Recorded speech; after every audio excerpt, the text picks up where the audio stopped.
Yes guys, what is up? Welcome back to a brand new video here today and the return of the F1 2020 My Team Career Mode. We've been away for a day. There wasn't an episode yesterday, but as I mentioned in my community post and also on Twitter, yesterday my focus was on my return to competitive league racing on F1 games, because last night I did a race in which I was trying to qualify for the AOR League. So if you guys don't know, I'm in the process at the moment of getting back into league racing because it's something that I really enjoy, and I know some of you out there guys who have watched my videos do enjoy it as well. And yeah, we're going to be doing some league racing very soon on the channel guys, so I'll do a video later on updating you guys about that. But you know, watch this space because there's going to be some online league racing coming very soon to the channel. So hopefully you guys, if you enjoy that kind of content, you can like and also subscribe for that kind of stuff. But today let's focus on my team because that is what we are here for, and this weekend is the Chinese Grand Prix and we have some major engine upgrades. So jumping into the laptop then, first and foremost, the weather forecast this weekend is actually looking like there could be some rain in qualifying. Whether we get to Q3 or not,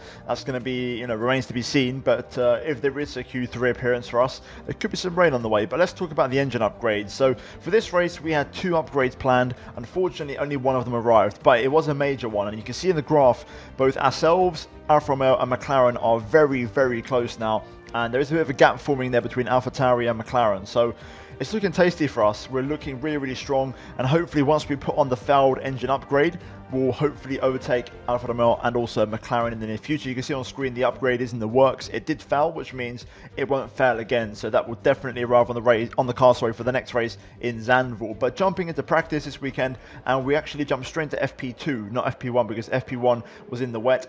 And FP2 in dry conditions, I did my usual ones, you know, my track acclimatization, my race runs, and also my qualifying performance test, which unfortunately we was 1.5 seconds off the pace. That AI seemed quite strong around here over 1 lap on soft tyres, so unfortunately we didn't hit the goal bonus, which is to finish first in a practice session. Normally we do it in FP1, but FP1 was raining, so it wasn't to be.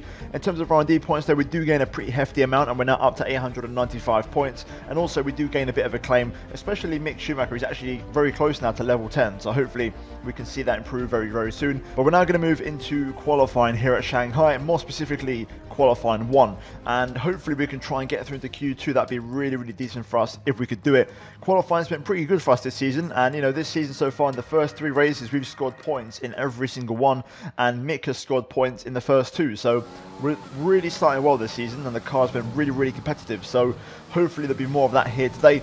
This was my first time lapping Q1, a pretty safe banker lap to be fair. There was a bit more time to find, I think, but generally it was a really, really clean lap. Lap number 2, we found a 10th and a half through the first couple of corners, but we got a little bit loose out of turn 3. And then I made an even bigger mistake down towards turn 5 because I got a bit too hot on the brakes, completely missed the apex, and also I accidentally got the wrong gear, so I entered the corner in 3rd gear, which sent me really, really wide, and we lost all of our advantage, to be honest. We managed to recover some of it and find a bit more time towards the end of the lap, but generally speaking, we know there's more time to find on the final run. So we cross the line, we go P18 ahead of both Haas cars, and just 2 tenths behind Antonio Giovinazzi. So that's the situation heading into the final run, but let's see what this lap was like. This was my best lap in Q1.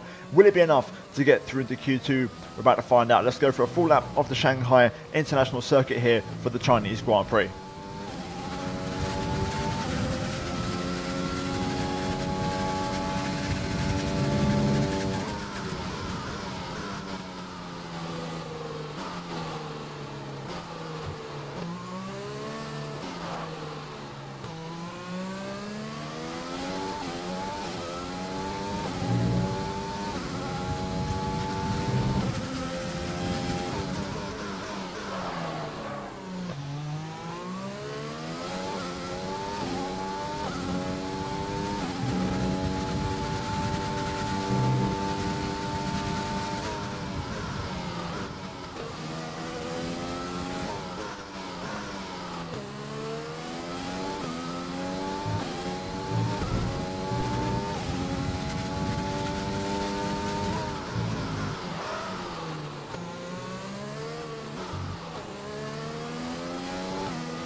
There we go then, at the final corner, picking up the DRS, running up to the line. We improved by 0.2 of a second. Is it going to be enough to get to Q2?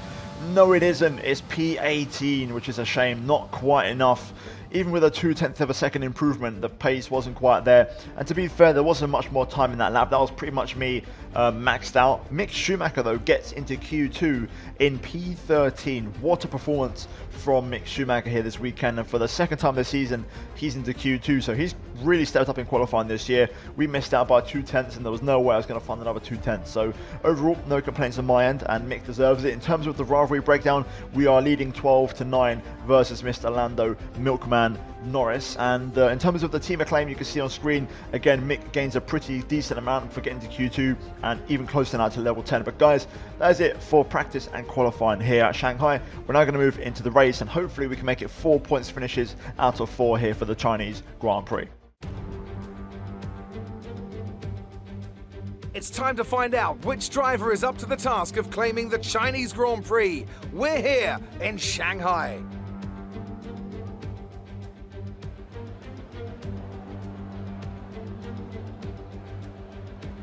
Shanghai International Circuit then, a 16-corner high-speed thrill ride. The long and ever-tightening right-hander at turns 1 and 2 tests a driver's patience, and the flat, open to the elements location, tests their skill in a crosswind. 2 DRS zones will assist passing, and overtaking is available into turn 1, and of course down the kilometre-long back straight into the hairpin at turn 14. And with me as usual is Anthony Davidson.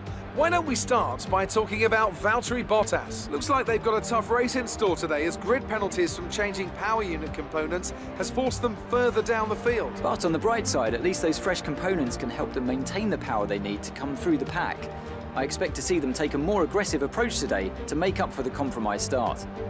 Let's run you through the driver grid order for today's exciting race. Lewis Hamilton lines up on pole position, and it's Charles Leclerc in P2. Looking at the rest of today's grid, we have Vettel, Verstappen, Sergio Perez, and Ricciardo, Stroll, Ocon, Albon, and Valtteri Bottas, Gasly, Sainz, Mick Schumacher, and Giovinazzi, Martinez, Magnussen, Romain Grosjean and Daniel Kvyat. They've taken a grid penalty. Russell, Latifi, Norris and Kimi Raikkonen finishes off the grid.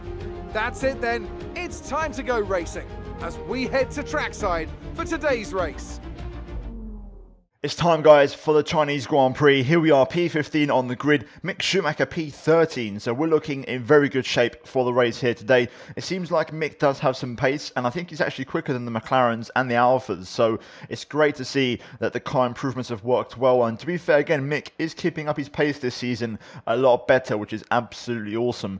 This race, though, we're going to be starting on the hard compound tyres. I feel like I don't have particularly strong pace around here compared to previous races. So starting on the hard tyre, I think will give us a big advantage at the end when we go into the mediums and go for the one-stop strategy. I think that's our best way to do it. If we can survive at the start and trying to keep a good pace on the hards, we're going to be okay. I'm expecting everyone around me to start on medium, so it should be okay. If everyone starts on softs and catches me out, we're going to be in big trouble in terms of pace. But I think the one stop is the way to go, and finishing the race on the mediums as well is going to give us a good chance of scoring some big points here today. Fuel-wise, we're going to go for 1 lap extra. I kind of underfueled the car a little bit in recent races, so hopefully we don't make that same mistake once again. But without further ado, let's get into it then, and let's see how we get on here for round number 4 of the Chinese Grand Prix. Can we make it 4 points finishes in a row? Let's find out. Right then, here we go. Let's get the revs up to about 11,500 as we get ready for the 5 red lights. Lights out and away we go. Not a bad start, that McLaren there. Carlos Sainz getting off to an absolutely horrifying start. Into turn 1 we go. We're going to have to go on the outside here. Mick Schumacher actually on soft tyres, interestingly enough, so a bit of a different strategy from my teammate. Side by side here with Mr. Carlos Sainz. We're going to get the inside line. For turn number 3, we're going to just get the inside line there and try and squeeze him a little bit. Mick also up to P12, so we're both getting a couple of places off the start here as we go down towards turn 5. Down the inside. I didn't mean to dive on my teammate there, but I won't commit to it. I'll let Mick stay in front. He's on soft tyres. They won't last very long, so P12, P13 for us. Good start, actually. That was an aggressive dive on Giovinazzi, but it had to be done. Let's see if we can make these tyres work and switch them on. Looks like I am the only car on the hard compound tyres in this race, so we are going to be at a disadvantage if you also consider our lack of pace. Giovinazzi behind looking for a move here. He's running some overtake mode in that Ferrari engine, but he can't quite get close enough through here. I think we might be using quite a bit of DRS in this first stint, if I'm going to be honest with you guys, but we'll see how it goes. Oh, just struggling to get any kind of traction there out of the banking. We do actually, even with that bit of a correction, get a relatively good exit. Giovinazzi nowhere near close enough to even challenge me, so that's actually worked out okay for us. Right, let's see if we can settle into a bit of the race rhythm here, a bit of race pace, and see what we can do. Hopefully Schumacher can make a few moves on those soft tyres and try and progress forward a little bit. He's going to be going for the 2 stop here today. We're going for the 1, so we're going to see who has the better strategy at the end of the race. And the minute, the pace is actually quite good. I'm hanging in there.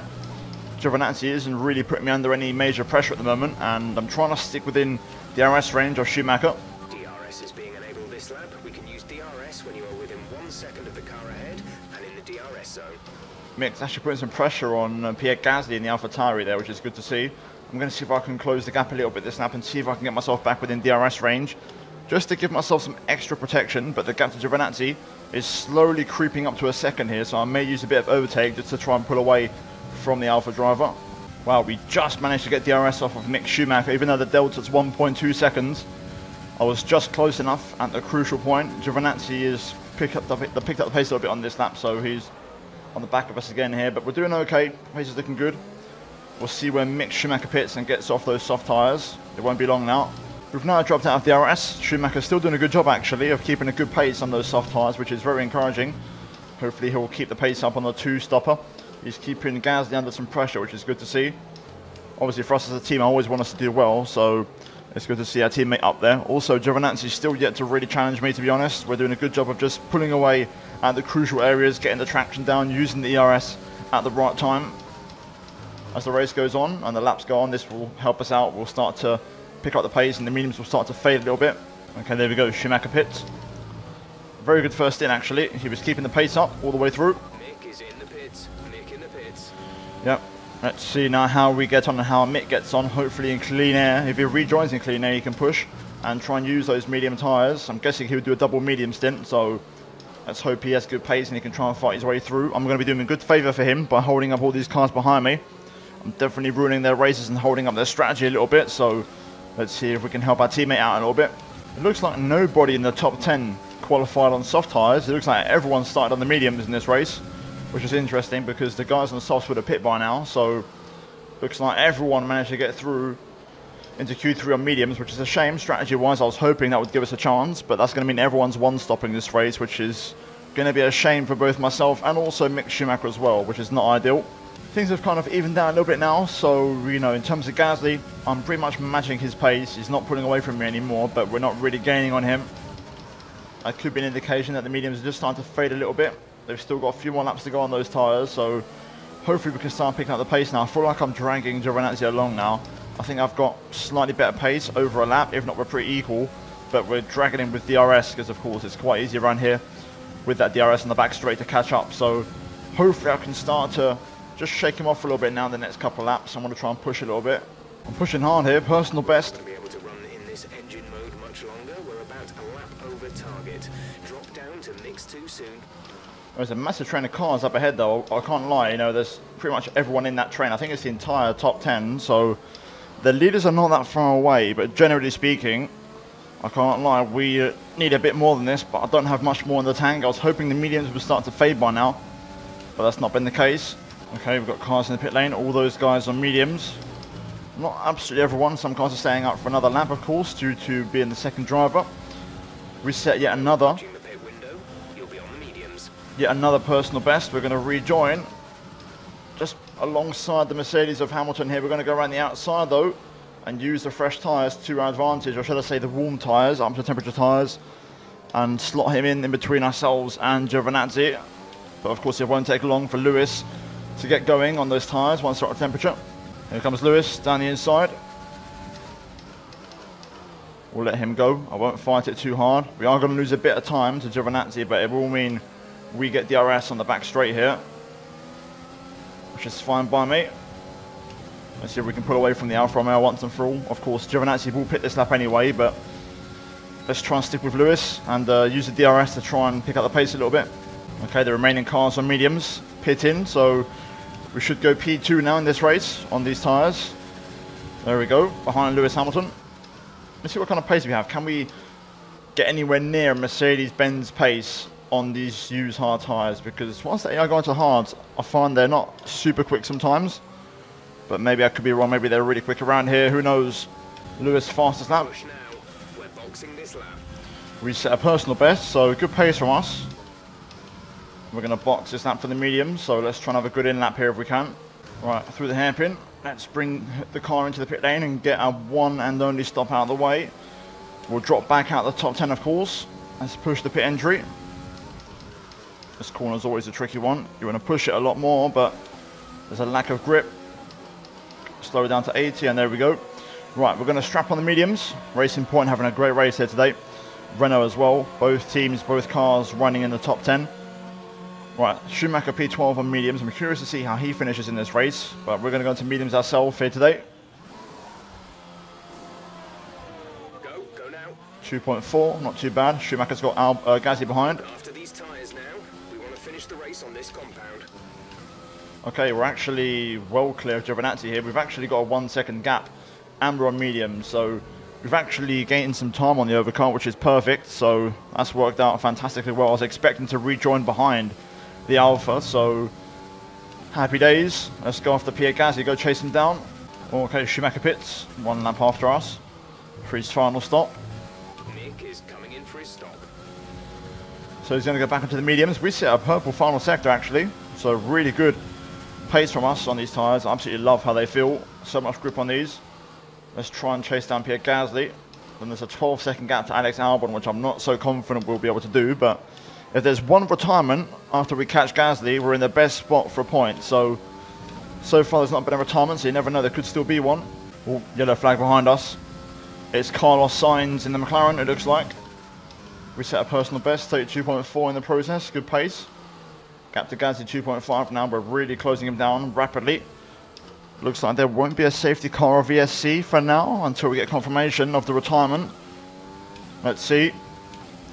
Yeah, looks like we're not getting a safety car or a virtual safety car. Right, let's keep on. Let's keep going, keep pushing. Another good lap from us, personal best. New fastest lap actually. Wow, okay. Decent stuff. Unfortunately, still not enough though to get within DRS of Pierre Gasly. But we should be this lap now though, surely. Right, I'm within Pierre's DRS now, so it's all about timing the overtake. He's got very good consistent pace in those tyres, I've got to say. So we'll see how this one pans out. I think even if we pass him, staying ahead is going to be a challenge, so we'll have to start defending as well. I've got to be honest, I'm struggling to get close to Pierre Gasly at the minute. I'm faster than him pretty much everywhere around the lap, except for 2 corners. And it's the double left-handers, the 290-degree corners of 7 and 8 after the long left and long right in Sector 2. Those 2 corners alone, I lose 3/4 tenths, and that just means I'm too far back to challenge him on the back straight. It's a real shame. I'll show you now on this lap what I mean. Purple Sector 1. We're actually catching Albon, to be fair. Gasly's pace is very strong. This is what I mean, though. So we're half a second behind Gasly going through here. And up until this corner it's fine, but now starting from this one, for the next 2 corners, I lose so much time compared to the AI. And it's this one here where they get the traction down so well, and I can't match it. You can see that the gap's gone up to nearly 0.8 of a second. And that's just enough. I can't quite get close enough through here. To be fair, this lap, it looks like Gasly isn't going as fast. Maybe he's running a lesser engine mode. But even then, you can see the traction he gets through there. Just enough of a gap that I just can't quite chase him down, which is a shame. As Hamilton takes away our fastest lap. This is the closest I've been to Pierre Gasly through here. Only 2 tenths behind, but we're going to start getting that dirty air push and start going wide with some understeer. If I can just stay close enough through this section, I can get him onto the back straight, but you can see how he just drops me the gap up to nearly 0.7 of a second. And then again, I gain through here a little bit, but then he gets the traction down again. It's a traditional AI thing where they are so good on traction, they just really hurt you badly. Right, do I try and pass in this lap? I think we've got enough to try this one. Here we go. I don't want to use all my ERS. Looks like Gasly's not running a particularly high engine mode. We'll go to the inside though. He's going to try and challenge. We're going to just hold it on the inside line. A little bit wide there. Clipping the curb in a bit of an awkward way through the apex, but we're through. And up to P11. If there's a retirement now in the top 10, we're going to be knocking on the door of some points. Right, 2 laps to go. Let's bring this one home. And there we go then. Hamilton picks up the win here in Shanghai. A dominant and comfortable win for the Mercedes driver. And in the end, looks like we're not going to get a retirement in the top 10, which is a shame. So it looks like we are going to finish this race in P11. There were some positives though. The race pace was a lot stronger. The strategy worked out well. And we had the fastest lap for a little while as well, which is pretty encouraging. So I'll take that. It's a shame Mick went for the 2-stopper. I think the team got that wrong, putting him on soft tyres. But still, P11, it's not points, but it's a strong race. All right, race over. Take care of the car on the way in.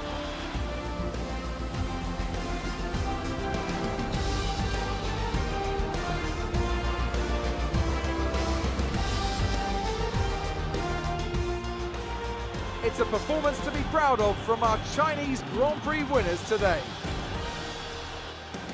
So Anthony, what made the difference out there today? I feel like consistency was probably the key today. There's being quick, and then there's being quick lap after lap after lap. If you can do that, you can capitalise on other people's errors without making many of your own. And that's an approach that can push you a long way up the field. And I can see the drivers starting to approach the podium for the victory celebrations. A real team victory today. Everybody played their part. Congratulations then to Mercedes, your race winners today.